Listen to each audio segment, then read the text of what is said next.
Hello everyone, my name is Ritu and I'm going to teach you chapter 5 Human Capital Formation in India, Economics class 12. चलिए शुरू करते हैं. Today we are going to start with chapter 5. Okay? इतना tough नहीं है, easy है, don't worry at all. Start with the introduction. Introduction में normally as usual introduction पढ़ेंगे. What is human capital, resource of human capital and human development, what are the differences and state of human capital formation in India. Obviously India में रहते हुए India की बात करेंगे. Education sector in India, future prospectus and conclusion. Okay, now introduction से शुरू करते हैं. Think one of the factor that has made a greater difference in the evolution of mankind, but the men soon found out of we need a goal to deal a training and skill to do something efficiently. Okay, suppose एक person ए है और एक person B है. ये illiterate है person ए और person B literate है. ठीक है, कौन ज़्यादा एफिशिएंटली काम करेगा? Obviously B. ठीक है, इन शॉर्ट अगर आप किसी भी ह्यूमन बीइंग पर इंडिविजुअली लेबर की बात की जा रही है, वो कोई भी हो सकता है जो भी इकोनॉमिक की ग्रोथ में अपना कॉन्ट्रीब्यूशन दे. ठीक है, चाहे वो कोई लेबर हो, पर्टिकुलर लेबर हो, चाहे doctor, engineer, teachers, artist, whatever, किसी भी फॉर्म में अगर कोई भी इकोनॉमिक कंट्रीब्यूशन में अपना योगदान दे रहा है, इट मींस अपना इकोनॉमिक ग्रोथ में अपना इन्वॉल्वमेंट दिखा रहा है, कहीं ना कहीं ह्यूमन कैपिटल फॉर्मेशन हो रहा है. ह्यूमन कैपिटल फॉर्मेशन का एक छोटा सा एग्जाम्पल 2020 में मान लीजिए हमारे यहाँ पर 1 लाख लेबर्स क्या थे? प्रोफेशनल थे. ठीक है, उसमें कोई भी आ सकता है. I am not talking about particular labour. Professional में मतलब doctor, teachers, CA, artist, whatever, जो भी इकोनॉमी में अपना कॉन्ट्रीब्यूशन दे रहे हैं. ठीक है, और 2021 के अप्रॉक्स यही डेटा 1,50,000 पर्सनस का हो गया. ठीक है, तो हमने क्या नोटिस किया? 1 लाख से अगर हमारे वही प्रोफेशनल्स, वही हमारी लेबर जो कि हमारी इकोनॉमिक ग्रोथ में हेल्पफुल है, 1 लाख से 1.5 लाख हो जाए, it means number of professionals बड़े हैं. ठीक है, पर्सन्स कितने बड़े हैं? That means 50,000. ओके, इसको कहेंगे capital formation. It means capital में फॉर्मेशन हो रहा है, ग्रोथ हो रही है, कैपिटल फॉर्मेशन में ग्रोथ हो रही है. राइट, चलिए आगे चलते हैं. What is human capital according to you? Just as country can be termed physical resources. Okay, what are the physical resources? Physical resources. ठीक है, और obviously दूसरा भी होगा human resources. Okay, human resources. Physical resources and human resources में क्या differences है? Physical resources जैसे कि आपका land, building, फैक्ट्रीज, इंडस्ट्री, जिनको आप छू सकते हैं, वो एक्चुअली में फिजिकली एग्जिस्टेंस है. ठीक है, that is physically. Okay, like factory जैसे एग्जांपल भी दिया है, like land in a physical capital like factory. Similarly it is also turn human resources like student into a human capital, engineering, doctor, ये सब क्या है हमारे लिए? ह्यूमन रिसोर्स है. अगर आप इसमें इन्वेस्ट नहीं करेंगे ह्यूमन्स में, तो फ्यूचर में आपकी फैक्ट्रीज में काम कौन करेगा? So we need to invest for this. ठीक है, वो किसी भी फॉर्म में हो सकता है. आप उनकी एजुकेशन में कीजिए या उनकी हेल्थ में इम्प्रूवमेंट कीजिए, उनकी हेल्थ वाली पॉलिसीज में इन्वेस्ट कीजिए, ताकि पर्टिकुलर पर्सन, जो भी इंडिविजुअल हम सोच रहे हैं कि human formation in India growth करेगा और इकोनॉमिक ग्रोथ फ्यूचर में इम्प्रूव करेगी, तो उसके लिए हमें क्या करना पड़ेगा? 2 कंडीशन, एजुकेशन और हेल्थ तो इम्प्रूव करनी ही करनी है. ठीक है, ओके, आगे बढ़ते हैं. Society need a sufficient human capital in the first place in the form of competent people who have themselves in educated and trained as professional and the other professional.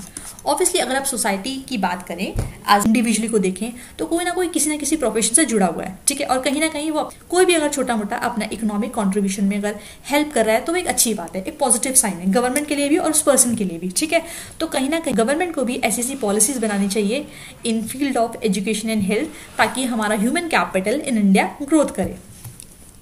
Source of human capital. Investment in education is considered as one of the main source of human capital. अगर आपको human capital को improve करना है, तो आपको first of all उस person की education में invest करना पड़ेगा. There are several other resources as well. और भी इसके अलावा और भी resources हैं जिसके थ्रू आप हेल्प कर सकते हैं ह्यूमन कैपिटल फॉर्मेशन में। इन्वेस्टमेंट इन हेल्थ, राइट, पहला क्या हो गया, एजुकेशन, फिर हो गया health, on the job training, migration, information. तो ये सब आपको नहीं भूलना, एग्जाम में आएंगे। व्हाट आर दी फैक्टर्स जो इन्फ्लुएंस करते हैं ह्यूमन कैपिटल फॉर्मेशन को, ठीक है, या उनके ग्रोथ में हेल्प करते हैं। तो आपको first on the education, health, the second one is migration, information and job training, right. Individual invest in education with the object to increase their future income. अगर इंडिविजुअल इन्वेस्ट कर रहा है education में तो उसका कोई ऑब्जेक्ट होगा ना इसके पीछे के फ्यूचर में अर्न करेगा। अगर मान लीजिए एक राम है, कोई पर्सन, वो 50,000 राइट नाउ कमा रहा है, पर उसने कहा यार ये वाला अगर मैं पर्टिकुलर कोर्स कर लेता हूँ या ये प्रोफेशन को चुनता हूँ और इसमें इस प्रोफेशनल पे मुझे इतना खर्च करना पड़ेगा, 1 लाख रुपए मान लीजिए फीस है, तो समहाउ मैं फ्यूचर में 50,000 कहीं ना कहीं अच्छी इनकम कमाऊंगा। तो अगर 1 लाख वन टाइम कोई खर्च कर रहा है तो कोई बड़ी बात नहीं।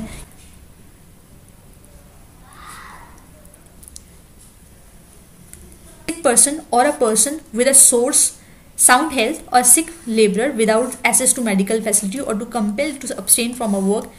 इन सिंपल शॉर्ट वर्ड में अगर बोले, 2 पर्सन हैं, ठीक है, एक्स एंड वाई मान लीजिए, और अगर एक्स बिल्कुल छुट्टी नहीं लेता, फिजिकली फिट है, फाइन है, साउंड है, प्रॉपर और एजुकेटेड भी है इन अ सिमिलर मैनर, जो, और मान लीजिए सेकेंड पर्सन जो है वाई है, वो बीमार रहता है, फिजिकली फिट नहीं है, तो कौन छुट्टियां ज़्यादा मारेगा? ऑब्वियसली जो वाई है। तो उस कंडीशन में प्रोडक्टिविटी कहीं से कहीं ना कहीं ब्रेक होगी। प्रोडक्टिविटी ब्रेक हो जाएगी तो उस कंडीशन में क्या होगा, इकोनॉमिक ग्रोथ भी थोड़ा सा स्लो डाउन हो जाएगा, ठीक है। सो इस सब में हमें हेल्थ को ध्यान में भी रखना चाहिए एज वेल एज एजुकेशन। आगे चलते हैं। Investment in people. ऐसा क्यों सोचते हैं कि भाई इन्वेस्टमेंट करना ही नीड है, फ्री ऑफ कॉस्ट काम क्यों नहीं होता? फ्री में कोई चीज़ मिलती नहीं, सिंपल शॉर्ट। तो हमें कहीं ना कहीं इन्वेस्ट करना है। अगर हमारे फ्यूचर में कुछ ऑब्जेक्टिव्स हैं, हमारे एम है कि सर्टन एज में, सर्टन टाइम पीरियड में मैं इतना इन्वेस्ट करूंगा अगर अपने ऊपर, तो फ्यूचर में मैं इतनी इनकम अर्न करूंगा, इंडिपेंडेंट हूँगा और कहीं ना कहीं गवर्नमेंट के पॉलिसीज का पूरा फायदा उठाते हुए इकोनॉमिक ग्रोथ में कॉन्ट्रीब्यूशन दूंगा। Investment in people through proper nutrition, equality, health care, education and skill help build human being. Obviously human capital को बिल्ड करेगा अगर आप इन चीज़ों में इन्वेस्ट कर रहे हैं। Improving it will lead to a higher quality of life for everyone. अगर किसी की हेल्थ कंडीशन बेटर है तो अंडरस्टूड है, एक ड्राइव सस्टेनेबिलिटी आ जाती है, ठीक है, इकोनॉमिक ग्रोथ में कॉन्ट्रीब्यूशन बढ़ जाता है। अगर कोई प्रोडक्टिविटी को ब्रेक ही नहीं कर रहा, प्रॉपर ऑफिस जा रहा है, प्रॉपर मन लगा के काम कर रहा है और अपने स्किल्स को भी इन्हांस कर रहा है, तो दोनों के लिए अच्छी बात है, एम्प्लॉयर के लिए, एम्प्लॉय के लिए भी, और इकोनॉमिक के लिए तो बेटर ही है ना। चलिए, preventive medicines, curative medicines, social medicines and provision of clean drinking water, good sanitation are the various form of health expenditure। Government को अगर खर्चा करना हेल्थ एक्सपेंडिचर पर, तो ये पॉइंट्स उसको ध्यान में रखने चाहिए गवर्नमेंट को, जैसे कि प्रॉपर या साफ पानी प्रोवाइड कराना, सैनिटाइजेशन का ध्यान रखना, मेडिकल फैसिलिटी का ध्यान रखना। अगर गवर्नमेंट इन सब चीज़ों पर एक्सपेंडिचर करेगी तो कहीं ना कहीं ह्यूमन कैपिटल फॉर्मेशन बेटर होगा। Now firm spend on the job training, ये तीसरा पॉइंट है जो मैंने आपको बताया था। First in education, the second one is health and third one is on job training. Okay, the job training is also important in a same manner.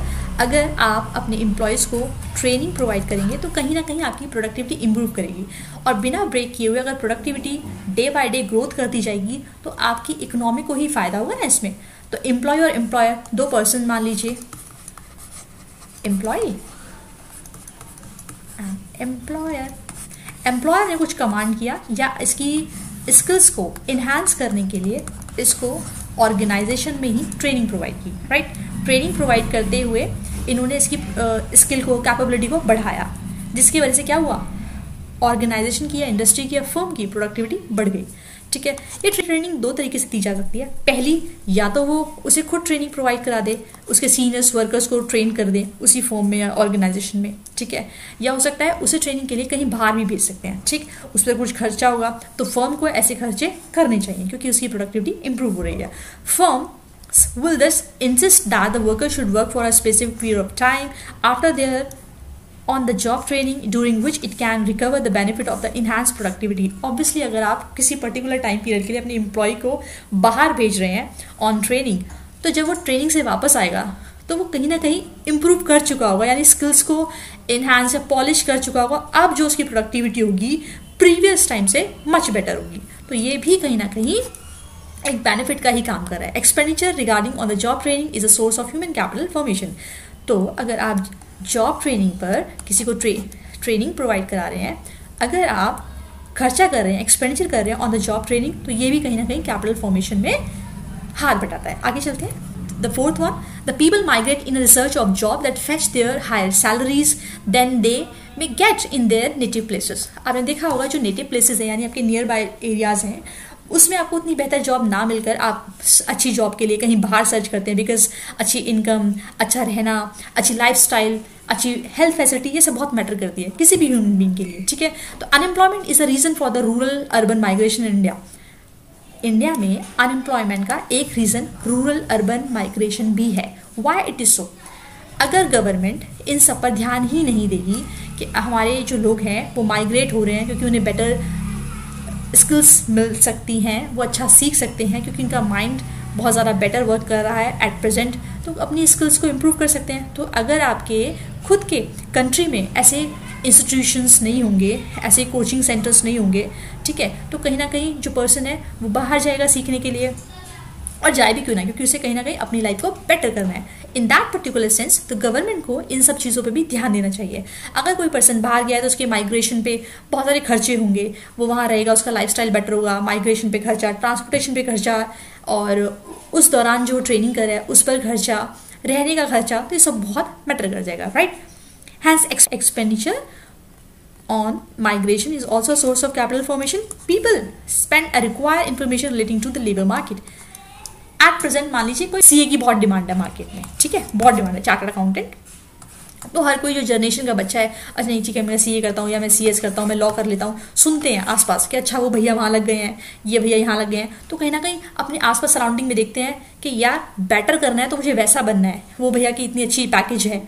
In that particular case हम अपनी native country को छोड़कर बाहर अपनी skills को enhance करने जाते हैं, जिससे क्या होता है हम ग्रोथ करते हैं, हमारी अर्निंग कैपेसिटी ज़्यादा अच्छी हो जाती है और हम प्रोफेशनली ट्रेंड हो जाते हैं, ठीक है। तो हायर स्टडीज़ के लिए भी हम चले जाते हैं। इन सब पर गवर्नमेंट को ध्यान देना चाहिए, और गवर्नमेंट ध्यान देती भी है नो डाउट। तो इसलिए हम कह सकते हैं माइग्रेशन भी एक ऐसा सोर्स है जिसके थ्रू हम कैपिटल फॉर्मेशन में कॉन्ट्रीब्यूट कर सकते हैं। For example, people want to know that level of salary associated with the education. कभी कभी क्या होता है, अगर आप स्कूल टाइम में एट प्रेजेंट और आपको कोई बोले यार 50,000 पर मंथ मिलेगा, ठीक है, एक पर्टिकुलर कोर्स करके, कोई भी कोर्स करके, और वहीं पर कोई आपको बड़ा भैया या दीदी आके बोले कि 1.5 लाख रुपए पर मंथ मिलेगा पर्टिकुलर कोर्स करके, आपके माइंड में क्या आएगा?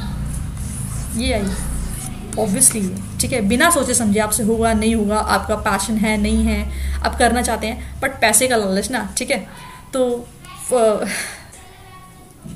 पैसों का लालच ना, ठीक है। तो अगर आप 1.5 लाख रुपए देख रहेंगे ना, तो आप इस कोर्स को करने की चाहेंगे। वाई? अर्निंग बड़ी दिख रही है ना, आपकी सैलरी बड़ी दिख रही है, मोटा मोटा अमाउंट है, तो अच्छे अच्छे ड्रीम्स होंगे कि ऐसा करेंगे, बड़ी गाड़ी होगी, बड़ा फ्लैट होगा, तो 1.5 लाख रुपए वाला कोर्स करना शुरू कर देंगे। तो इसमें इन्वेस्टमेंट भी बड़ा चाहिएगा, ठीक, ओके। तो लेवल ऑफ सैलरी भी मैटर करता है। ये कब? अगर आप प्रोफेशनली ट्रेंड है और एक अनस्किल्ड लेबर है और एक स्किल्ड लेबर है। अगर एक अनस्किल्ड लेबर मार्केट में काम कर रहा है और एक स्किल्ड लेबर मार्केट में काम कर रहा है, तो अंडरस्टूड है स्किल्ड या प्रोफेशनल जो पर्सन मार्केट में काम कर रहा है उसकी सैलरी इलिटरेट या अनस्किल्ड लेबर के मुकाबले कम ज़्यादा होगी, ठीक है, और अनस्किल्ड वाले की कम होगी, ठीक है। Expenditure incurred for acquiring information relating to labor market and the other market is also a source of capital formation. Getting my point? What I am saying to you that training important है, migration पे खर्चा important है, health care पे खर्चा important है, ऐसे ही education पे भी expenditure important है, जो ये सब क्या है capital formation में contribute कर रहे हैं। Human capital and economic growth. How we are interrelated? ये कैसे एक दूसरे से connected है? Human capital, economic growth. अगर आप ह्यूमन पर, यानी जो लेबर है जो मार्केट में काम कर रहे हैं, चाहे वो प्रोफेशनल्स हों कोई भी फॉर्म में, चाहे doctor, engineers, teachers, CA, artist, whatever, कोई भी एरिया से हो, कहीं ना कहीं सब अपना कंट्रीब्यूशन इकोनॉमिक ग्रोथ में दे रहे हैं। तो ये रिलेट हुआ। अगर मार्केट में लेबर्स ही नहीं होंगे तो आपकी मशीन चलाएगा कौन, ठीक है। For that point of view we need to enhance the capability, the capacity of our employees, our labour, ताकि हम प्रॉपर फुल या एफिशिएंटली मैनर में काम कर सकें, ठीक है। A worker in a factory और a software professional who earn more, obviously a professional, we know that a labour skill of an educated person is more than that of uneducated person. It's simple manner, अगर कोई labour skilful manner में काम कर रहा है तो कहीं ना कहीं उसकी प्रोडक्टिविटी ज़्यादा अच्छी होगी in comparison of uneducated person, ठीक है। तो इंटरलेट है, इसमें कोई शक नहीं है। That is the higher income causes building at a high level of human capital and vice versa. चलिए, अच्छा 7th 5-year प्लान क्या बोलता है? अच्छा 5-year प्लान्स बेसिकली 1951 में शुरू किए गए थे, ठीक है। हर 5 साल बाद, हर 5 साल में होते थे। ऐसा 2 ही बार हुआ है कि ये डिसकंटिन्यू हुए हैं, ठीक है। मैटर नहीं करता, अभी सिर्फ ये समझिए 5-year प्लान्स होते क्या है। आज गवर्नमेंट के कुछ प्लान्स होते थे जो 5 साल के लिए चलाए जाते थे गवर्नमेंट के अकॉर्डिंग। हर 5 साल में कुछ ना कुछ ऑब्जेक्टिव्स होते थे या एम्स होते थे गवर्नमेंट के कि इस 5-year प्लान में हमें अपने इस एम को कंप्लीट करना है, ठीक है। जैसे कि फर्स्ट 5-year प्लान में उन्होंने एग्रीकल्चर पे बहुत ध्यान दिया, बहुत ज़्यादा, ठीक है। सेकेंड 5-year प्लान पे हमें इंडस्ट्री सेक्टर पे बहुत ध्यान दिया। ऐसे ही 7th 5-year प्लान भी है जिसमें हमने ह्यूमन कैपिटल फॉर्मेशन पे काफ़ी ध्यान दिया। 2 रिपोर्ट्स हैं, not important for exam point of view at all, हल्का फुल्का फिर भी सुन लो। Dutch bank of German and the second is world bank. 2 reports हैं, पढ़ सकते हैं क्या क्या पॉइंट था, 2020 के अकॉर्डिंग क्या बोल रहा है, ठीक है। Okay, $1000 in 2002 and the $3000 in 2020, obviously growth की बात कर रहा है। This the 2 reports point out that the fact of further human capital formation in India will move its economy to a higher level. अगर ऐसे ही चलता रहा जैसे कि 2002 में चल रहा था से लेके इम्प्रूव करते करते हम 3000 आ गए इन 2020, $, इम्प्रूव कर रहे हैं हम, ठीक है।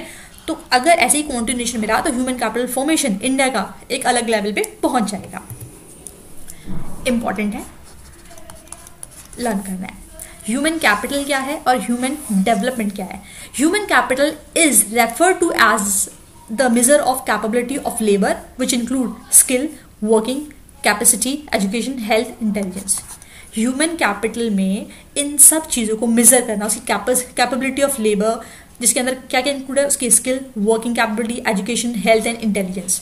ह्यूमन डेवलपमेंट क्या होता है? Human development is refer to as a process, ठीक है। ये तो प्रोसेस है, ये थोड़ी नैरो टर्म है in comparison of human development, और ये थोड़ी वाइड टर्म है in comparison of human capital, ठीक है। ह्यूमन डेवलपमेंट ज़्यादा ब्रॉड टर्म है in comparison of human capital, ठीक। The concept of human capital focus on the point not on all resources are equal.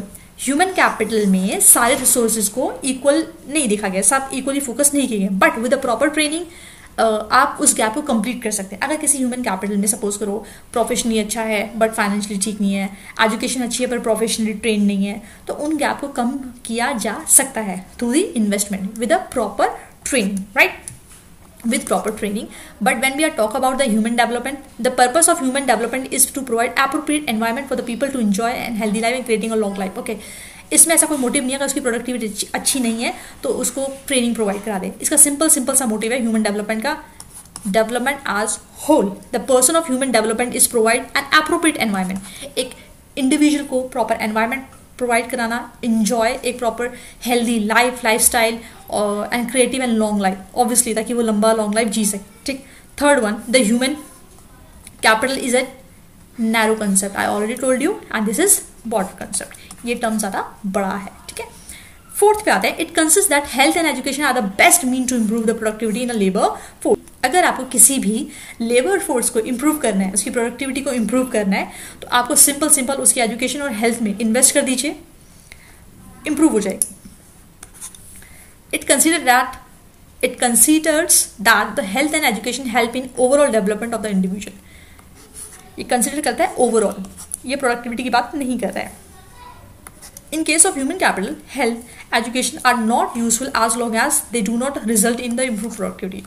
देखिए, जब बात ही सारी प्रोडक्टिविटी की हो रही है, ठीक है, अगर आप उसकी हेल्थ में, उसके एजुकेशन पे इन्वेस्ट करते हैं और उसके बाद भी उस प्रोडक्टिविटी में इम्प्रूव ना हो, तो ऐसे इन्वेस्टमेंट का कोई फायदा नहीं, ठीक। ह्यूमन डेवलपमेंट, सेकंड की तरफ आते हैं, human development considers that human welfare is necessary, human welfare is increased by having good health and proper education even if they do not result in any productivity.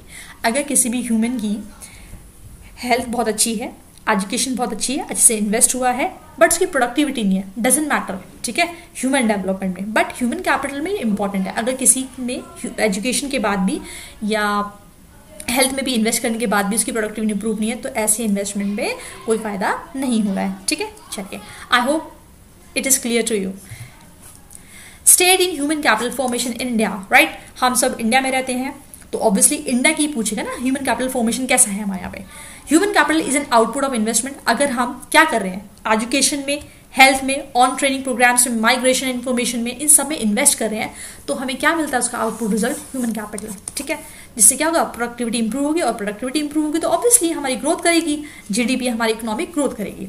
Accordingly expenditure on both education and health are to be carried out simultaneously, एक साथ चलना है। ऐसा नहीं कि पहले आपने एक पर्सन को एजुकेटेड बना दिया कि भाई 5 साल बाद तेरी हेल्थ पे ध्यान देंगे। अगर हेल्थ नहीं है तो एजुकेशन किसी काम की नहीं, और अगर हेल्थ है और एजुकेशन नहीं है तो भी किसी काम की नहीं, क्योंकि आप ट्रेंड कैसे होंगे, क्योंकि आपने एजुकेशन ली नहीं। तो दोनों केसों में आपको एक साथ काम करना पड़ेगा, ठीक है। Okay, we will look into the need for government intervention in education and health sector. Obviously अगर हमें ह्यूमन कैपिटल की बात करें, अगर गवर्नमेंट का इंटरवेंशन ना हो तो कहीं ना कहीं एक डोमिनेंस आ जाता है, किसी पर्टिकुलर हाथों में वो ग्रोथ रुक जाती है। अगर गवर्नमेंट इन सब पॉलिसी में अपना दखलंदाजी या इंटरवेंशन ना ही करे तो क्या फर्क पड़ेगा, मॉनिटर कौन करेगा आके, प्राइवेट सेक्टर आके देखेगा क्या कि भाई ठीक है प्राइवेट में इतना इन्वेस्ट कर दिया, प्राइवेट स्कूल में, कोई नहीं देखेगा। और करप्शन तो यू नो ना कितना है। अगर 50,000 कहीं पे इन्वेस्ट किए गए हैं मान लो एजुकेशन के लिए, तो ये फंड एक्चुअली में एजुकेशन पे खर्च हुआ या नहीं हुआ, इसकी क्या गारंटी है। तो we need a government intervention in education and health sector. और आपने ऐसे बहुत सारे एरिया देखे होंगे जहाँ पर मतलब फ्री ऑफ कॉस्ट या मिनिमम अमाउंट पे इलाज हो जाता है, ठीक है, काफ़ी सारे एरिया में। We do understand that education and health care service create both private and social, दोनों तरफ है। अगर जो अफोर्ड कर सकता है वो हाई सोसाइटी के जो लोग होते हैं या मिडिल क्लास से थोड़ा सा ऊपर हैं, वो जाके करा सकते हैं, पे कर सकते हो अगर आप कैपेबल हो। अगर आप कैपेबल नहीं हो फिर भी, तो अगर आपकी हेल्थ को बेटर रखना है, आपके पास पैसे कम है, तो गवर्नमेंट की ऐसी बहुत सारी पॉलिसी चल रही है जिसके थ्रू आप एजुकेशन भी ले सकते हो और हेल्थ को भी बेटर कर सकते हो, ठीक है। ये कुछ फुल फॉर्म है, इनको पढ़ लीजिएगा। ये सब वो ऑर्गेनाइजेशन है जो कहीं ना कहीं अच्छा रोल प्ले करती है इन टर्म्स ऑफ एजुकेशन और health sector. Education sector in India, growth in government expenditure on education. आज से बहुत पहले का टाइम पीरियड देखिए और आपका टाइम पीरियड देखिए, एजुकेशन ने एक पीक लेवल इंप्रूवमेंट की है। The percentage of education expenditure on the total government expenditure, the importance of education in the scheme of things before government, ठीक है। तो कहीं ना कहीं इंप्रूवमेंट दिखती है। अगर एजुकेशन पे हम ज़्यादा खर्च करेंगे तो हमारी इकोनॉमिक ग्रोथ बेटर होगी, ठीक है। इट इज़ वेरी इजी, तो याद रखिएगा। 1450 per capita public expenditure on elementary education differ considerably across state from this in Himachal to as low. अब आप देखिए 1415 की रिपोर्ट के अकॉर्डिंग ही देखिए एलिमेंट्री एजुकेशन के अकॉर्डिंग कहाँ पे कैसे कैसे खर्च हो रहा है, अक्रॉस द स्टेट्स बताया गया। और बिहार में देखो तो आपको पता है लिटरेसी रेट बिहार में क्यों कम है। This lead to the differences in the education opportunity and the attainment of the across state. ये स्कीम की इम्प्लीमेंटेशन, ठीक है, प्रॉपर मॉनिटरिंग ना होना, प्रॉपर अच्छे से इंप्लीमेंट ना होने की वजह से भी हो सकती है। About 50 years ago, the Education Commission 64 to 65 had recommended that at least 6% of GDP to be spent on education.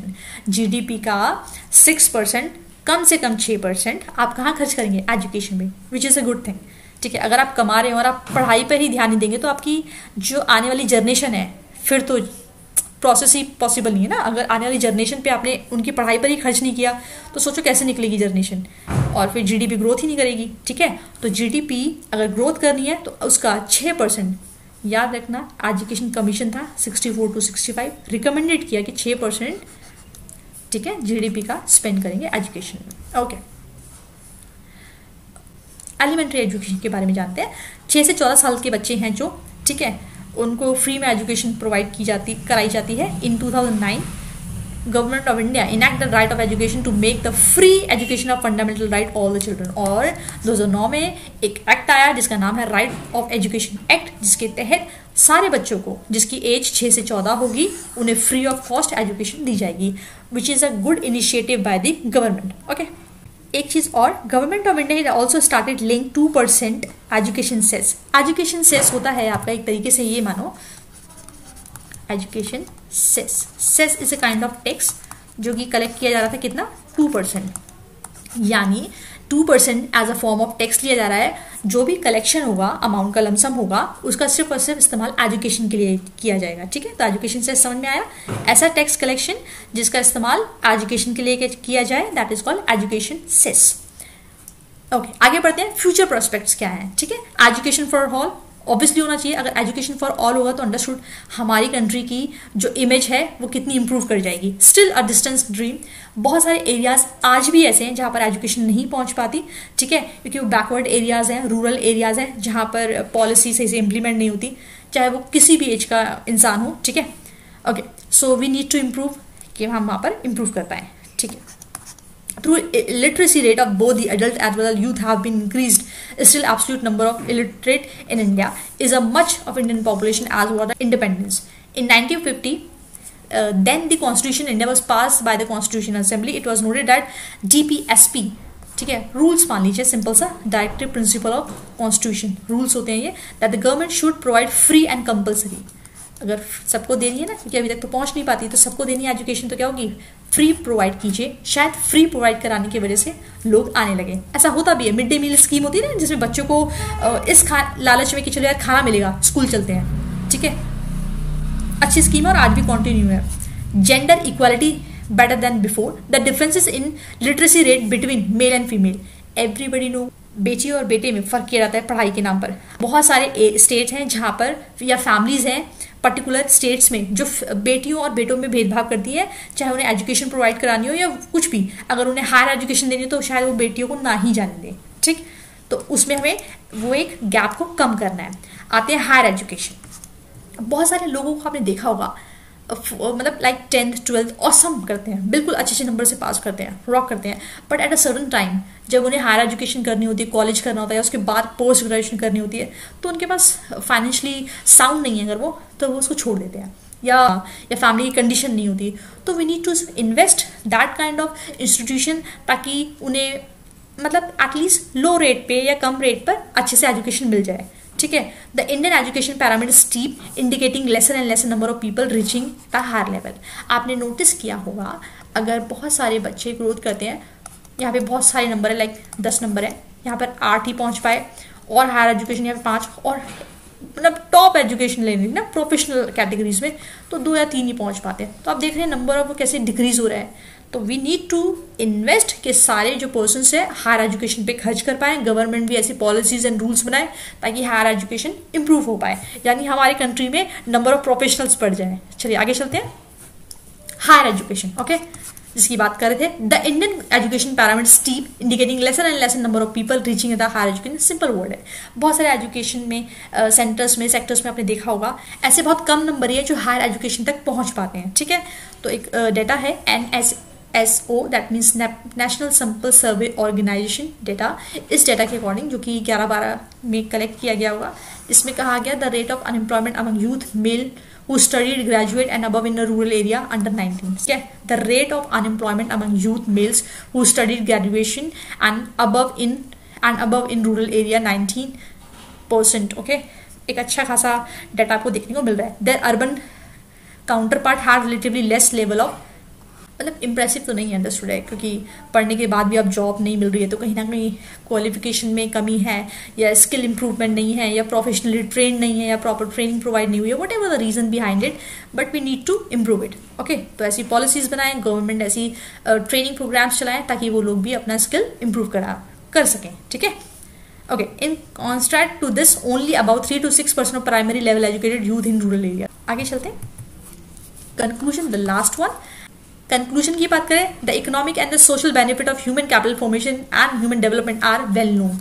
दोनों ही इसके लिए इंपॉर्टेंट है। ठीक है, the union and the state government in India have to be remarkable sustainable financial outlay for development of education and health sector. हमारी government को, चाहे वो किसी भी लेवल पे हो, स्टेट गवर्नमेंट हो, सेंट्रल गवर्नमेंट हो, या कोई भी लेयर ऑफ गवर्नमेंट हो, हमें इन सब पे काम करना है। किस किस पे? एजुकेशन और हेल्थ सेक्टर पे, ताकि हम ह्यूमन कैपिटल फॉर्मेशन को और बेहतर कर सकें। The spread on education and the health service across different sectors of society should be ensure so as to simultaneously attain economic growth, और हम इसके साथ इक्वालिटी के साथ अपनी इकोनॉमिक ग्रोथ को अटेन कर सकें, पा सकें। In India has a rich stock of scientist and technical manpower in world. We need to, the are is to be better it qualitatively and provide such conditions so that they are utilized in our own country. हाँ, आपने देखा होगा बहुत सारे हमारे professionals होते हैं, doctors होते हैं या इंजीनियर्स होते हैं जो बाहर ही जाते हैं अपनी हाई ट्रेनिंग के लिए, ठीक है, और उन्हें पता होता है हाँ अच्छा पैकेज मिलेगा और वो अपनी सर्विसेज भी बाहर ही देते हैं।